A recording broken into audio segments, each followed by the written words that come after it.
A continuing exploration of cultures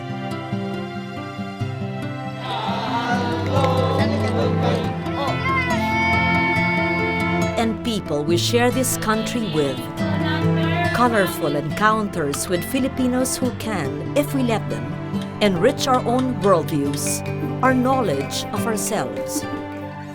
Nourishing, sheltering, healing, adorning. Celebrating the manifold ways of being Filipino. This is Dayaw, our knowledge, our pride.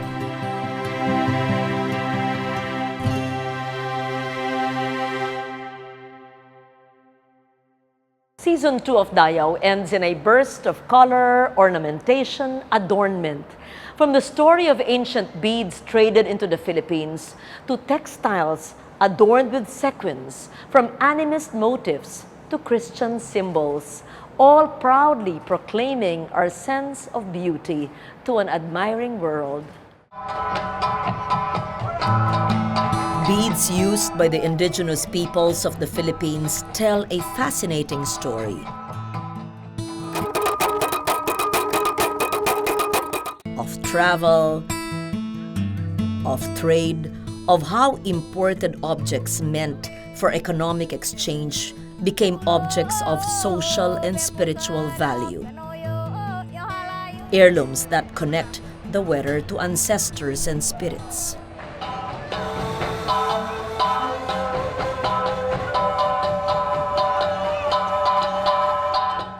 Since the 12th century, glass and stone beads from India, from China, from Afghanistan, from Venice, and Europe have found themselves traded all over the Philippine archipelago. The history of the bead trade is thousands of years old. In the Philippines, it has not yet been fully documented, and only further research will determine the exact travel routes from their places of manufacture to the Philippines. I was told that the Chinese or even the European beads went through the Silk Route from Europe all the way to China and going to the Philippines. And they went through the Middle East, maybe, to India, and then they went as far as Indonesia and, well, the Melanesian islands. So, mainly, if it's the Chinese beads, because the Chinese make beads out of glass, it is from the Silk Road. And even the Venetian ones went through. And the Spaniards, when they came, they traded those beads with gold of the Kalingas. Beads have always been the most easily traded of objects because of their size and quantity. But more fascinating is how these imported beads have been traded into the most isolated communities in the archipelago to become highly valued heirlooms. Imported treasures blended with native material to create a singular look and identity.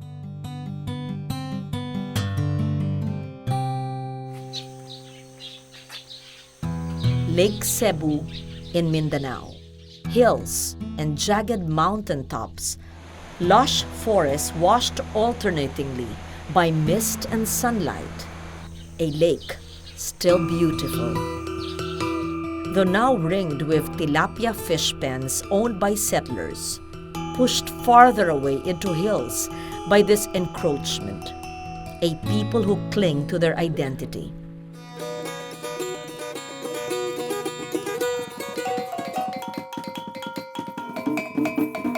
In music and dance, in chant and ritual, in a unique style of dress, the Tiboli. Tiboli women have long been renowned for their fastidious sense of style. The basic garments, a short, long-sleeved upper blouse and a tube skirt, are made all the more attractive by the use of small glass beads, as well as other accessories that incorporate beads, brass, silver, natural materials. Brass anklets, a heavy brass belt made from chain mail and hawk bells, bracelets and coiled rings, a comb with long bead tassels to frame the face. When combined, all these create both a joyful sonority as well as a colorful, visually stunning spectacle, especially when the women dance.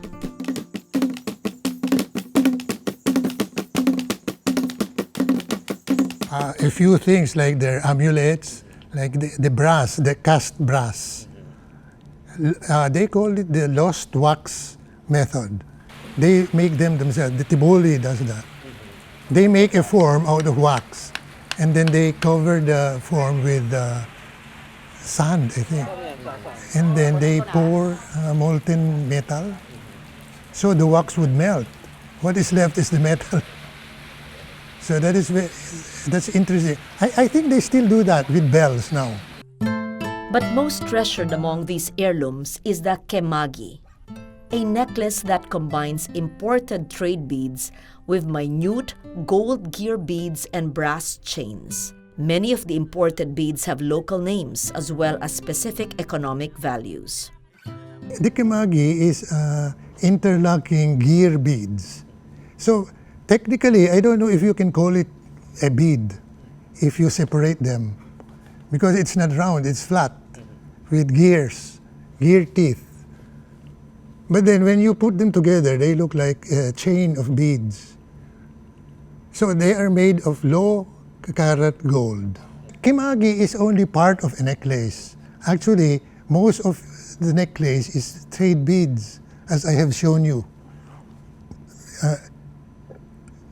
So kemagi is just the attraction, so to speak, and that's where their wealth is shown because it's gold. As a whole assemblage, the kemagi is a synthesis of both the imported beads as well as the locally made gold gear beads. International trade meets Tiboli skill. Two worlds in one necklace, integrated, whole, pleasing to the eye, much like the Tiboli women in their colorful, noisy, amazing singularity.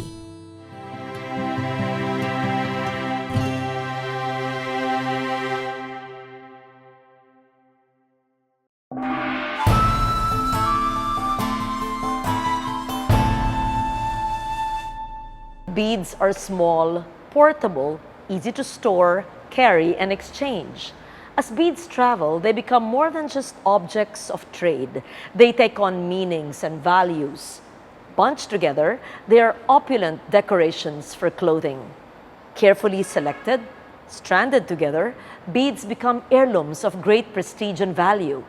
Lovely to look at, but they also say much about the Filipino aesthetic, our love of color, and our disciplined sense of style.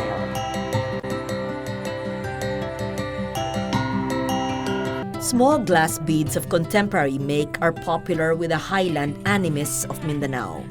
These Tiboli women belong to a cooperative that has developed thriving cottage industries around beadwork, stringing thousands of these beads into necklaces and other accessories that have found ready audiences.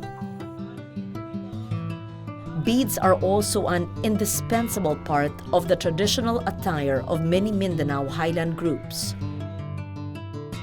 The Bagobo,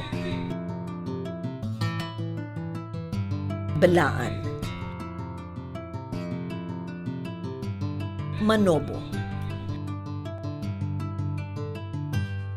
Mandaya, Matigsalog, Agusanon, and other indigenous peoples who attended this year's Dayaw festival in Davao City demonstrated how beads came together with other elements. In both men and women, old and young, plain textiles are blank canvases to be decorated with a profusion of beads, sequins, horsehair, cotton pom-poms.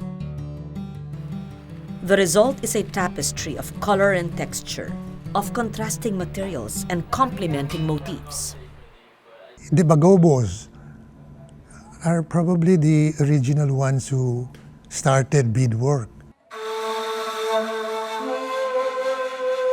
Older examples of Bagobo costumes show a more severe and disciplined approach to design. This jacket for men from the early 20th century shows how imported trade beads were incorporated with small discs of mother-of-pearl discs. The earlier ones were chambered nautilus. It's like an ammonite. It's like a spiral.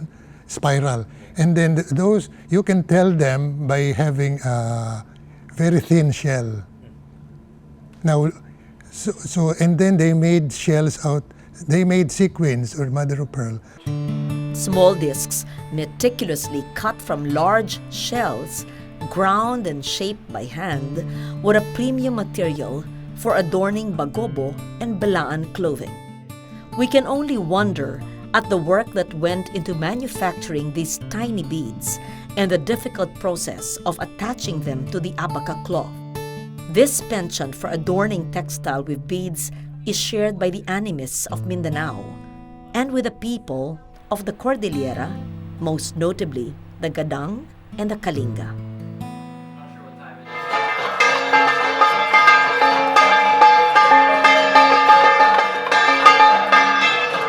The Gadang of Paracelis are renowned for the ability to weave, as well as decorate their textiles with bunches of glass beads. These beads are often as tightly integrated into the textiles as the woven motifs. The result is textiles that achieve a three-dimensional quality. The fondness for beaded textiles is shared by both women and men. No single element of their traditional costume is without beads, from the skirts, the long-sleeve jackets, the headpieces and accessories of the Gadang woman, to the loincloths, short jackets, and dramatic capes of the Gadang men. The Gadangs are the peacocks of the Philippines, if you know what I mean. They are heavily ornamented. While the Kalingas, they prefer the more summer colors, like browns and blacks.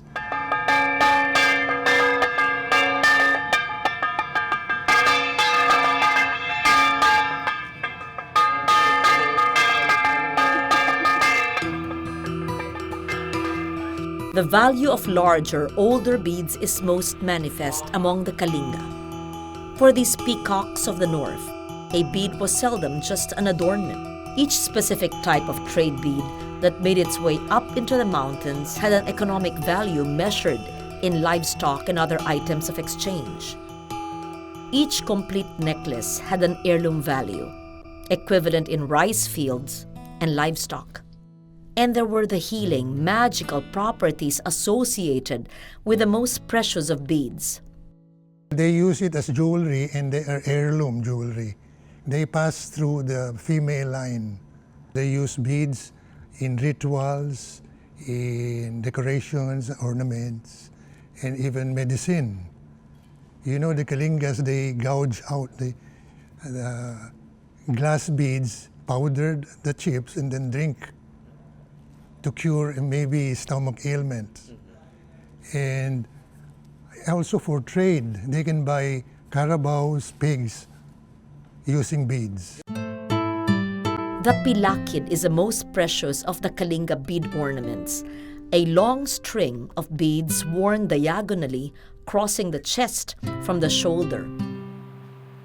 Asymmetric in design, the more precious old agate beads are worn in front, while the less valuable yellow beads are worn at the back. Experts will instantly recognize how the pilakid gathers beads from so many different locations. The prized agate beads, or adyongan, are from India.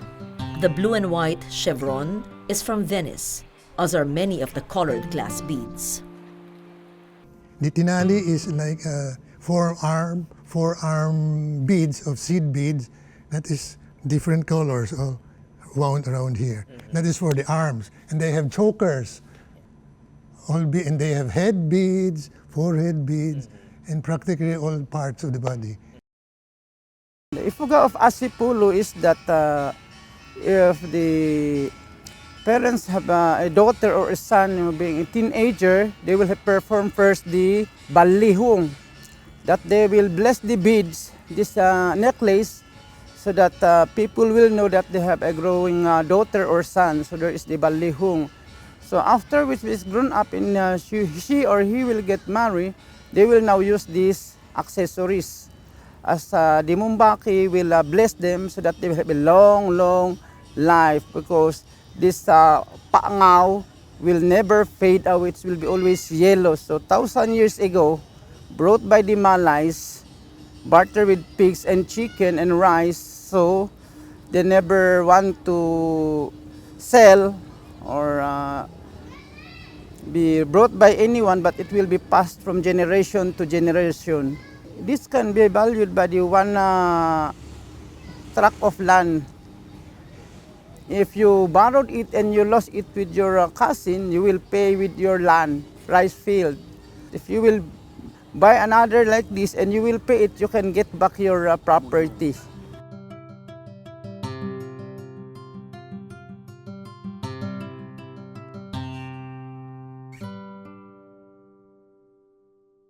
In a vanished world where cash did not exist, these beads were more than just simple adornments or vanities. They embody the concept of Karangyaan, wealth, beauty, prestige. Some say that why collect beads, trade beads, when they are not indigenous to the Philippines? So what you can answer is, well, they have become part of our culture. Not like, for example, comparing it with the textiles. They make textiles, so you can say it is original. But the beads, the only thing that you can call original there is the way they string them together, the way they wear them, or the way they make beadwork out of them. Even though they don't originate from the Philippines, it has been part of our culture.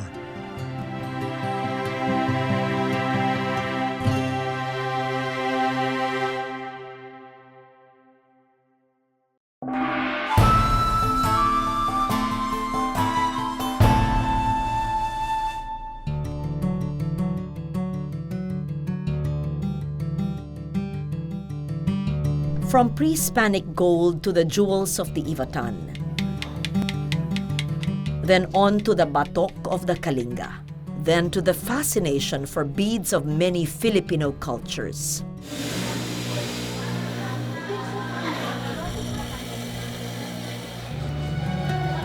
In Maykawayan, contemporary Filipino craftsmen continue to indulge our love for adornment, for precious objects. Their design vocabulary now incorporates Western motifs, as well as Spanish, colonial, and neo-tribal. Right after the war, nag-umpisa yung mga taga-Maykawayan gumagawa ng mga souvenir na gamit. No? So, yung binibenta nila sa mga soldiers, no? Yung sing-sing na gano'n, tapos may nakalagay, Philippines. No? Yun, yung mga souvenir items muna. Tapos nung yung Manila was destroyed, na mga maraming workers namatay, naghahanap sila ng tagagawa, ang murang labor yung sa Maykawayan kasi mga farmers lang yan actually eh. So doon na nag-umpisang mag-develop yung anong yan, yung industry. Kasi nandun yung workers, nandun yung materials. What's giving the industry energies? The new designers, the young designers. It is not so much about the object or the precious metal, but about how different Filipinos have taken these and made them into their own expressions of beauty and value.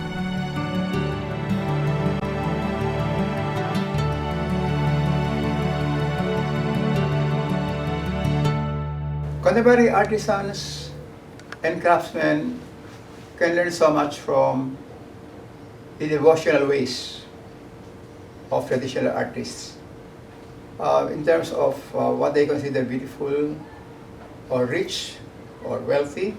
Because wealth in our traditional culture is not measured in terms of the cost of materials. Our traditional artists emphasizes creativity. No matter how modest, no matter how cheap materials are, what is important is your imagination. And this is the reason why in our traditional art, any available material is used for art. And this is what our craftsmen and our artisans can learn from our traditional art. There's beauty in everything. In other words, the point of art in our traditional cultures is to enhance life. Because if you transform everything into an art, whatever you find in the house, furniture, clothing, mats, windows, as in Panay, the very beautiful window patterns in Panay, the moment you transform everything into art, you heal people. Because one of the best ways to heal, to integrate our being is through art. When we find beauty, we feel so much peace of mind. And so it's a healing function that is very important in our traditional culture, a healing function of art, that the reason why we can learn so much from the traditional artists in terms of what? Creating beauty. In the second season of Dayaw, we looked at the many ways of being Filipino, from what we eat, to how we build our homes, how we use music and dance to create rituals that heal and connect us to the natural world, how we celebrate our bodies with beautiful motifs, all in the quest to achieve that most elusive of qualities, kabuuan ng loob, the feeling of wholeness within and without. It is a gift many of our indigenous peoples struggle daily to preserve. Next season, we explore the materials used to build symbols and expressions of our race, as well as the artisans whose life's work we must acknowledge and take pride in. Always and in every story we do, we will show you that there is really much to be preserved. Dayaw, our knowledge, our pride.